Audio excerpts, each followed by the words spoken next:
सुसंस्कारी लड़की। आज पूनम की शादी का दिन था। पूनम बहुत ही खुश थी। हो भी क्यों ना, जिस लड़के को पसंद करती थी उसी से उसकी शादी हो रही थी। उसकी खुशी दोगुनी हो गई थी। उसकी पसंद में घरवालों की पसंद भी शामिल हो गई थी। वह उन बहुत कम खुशनसीब लड़कियों में शामिल थी जो अपना जीवन साथी खुद चुनती हैं। वह अपने नए सफ़र की शुरुआत को लेकर बहुत उत्साहित थी। विदाई के बाद उसका ससुराल में गृह प्रवेश हुआ। विवाह की रस्मों को निभाते निभाते वह थक गई थी। उसने सोचा, क्यों ना एक छोटी सी झपकी ले ली जाए ताकि शाम तक वो तरोताज़ा हो जाए। वह अपने कमरे में आराम करने चली गई। शाम को उसकी भाभी रेखा दी, उसके पति के बड़े भाई की पत्नी, उसे जगाने के लिए उसके कमरे में आई। रेखा दी ने पूनम से कहा, तैयार हो जाओ, आज तो तुम्हारी इस घर में पहली रात है। शादी के बाद की पहली रात कितनी खास होती है यह तो तुम भी जानती ही होगी। आओ, तैयार होने में तुम्हारी मदद कर दूं। पूनम के चेहरे की मंद मंद मुस्कान और सुर्ख लाल कपोल उसके दिल का हाल बयां करने को काफ़ी थे। पूनम तैयार होने लगी। रेखा दी उसकी आंखों पर आईलाइनर लगा रही थी और अचानक उन्होंने पूनम से कहा, वैसे भी तुम दोनों के बीच तो पहले ही सब कुछ हो चुका होगा। पूनम समझ तो गई थी कि वो क्या कहना चाहती है। उसने सुन रखा था कि कई परिवारों में लड़की कुंवारी है या नहीं यह जांच करने के लिए सुहागरात के दिन दूल्हा दुल्हन के बिस्तर पर सफ़ेद चादर बिछाई जाती है।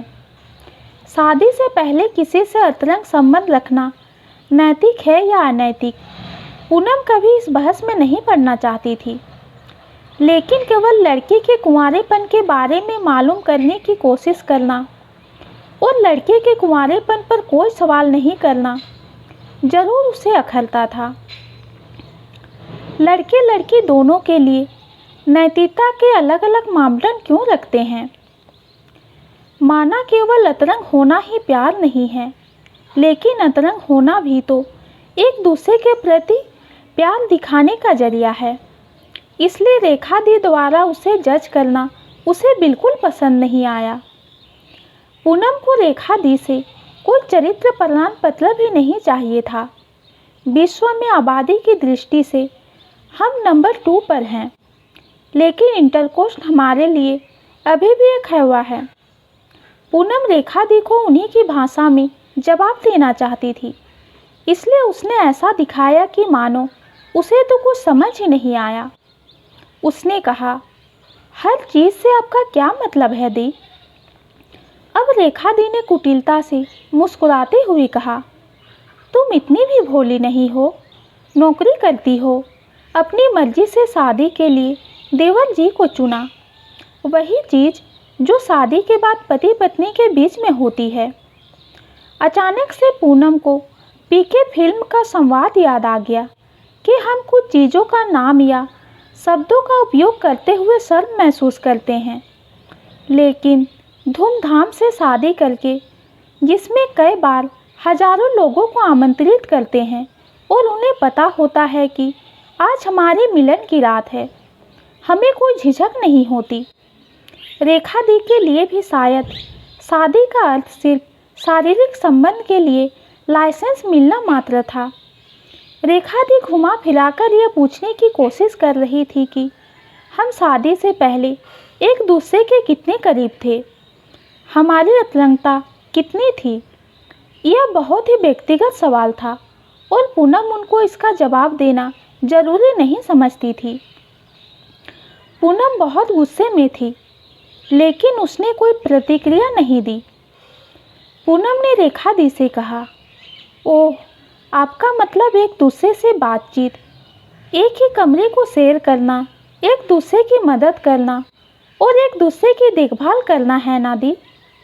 यह सब तो पति और पत्नी के बीच होना ही चाहिए। अब रेखा दी बहुत चिढ़ गई थी। उन्होंने कहा, अब तुम तैयार हो जाओ, मुझे जाना होगा।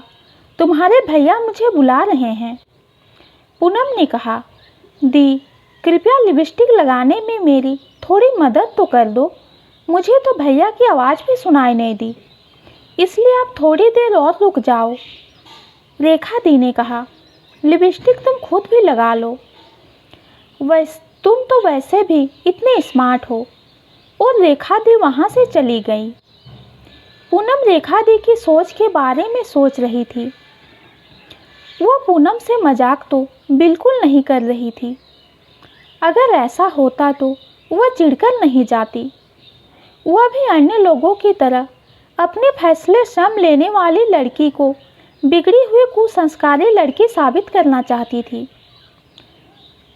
वैसे वह अगर इसे कुसंस्कारी होना मानती है तो यह उनकी समस्या थी, पूनम की नहीं। ये छोटी सी कहानी आपको कैसी लगी कमेंट में ज़रूर बताइए। कहानी पसंद आती है तो चैनल को लाइक और सब्सक्राइब कीजिए। कहानी सुनने के लिए आपका बहुत बहुत धन्यवाद।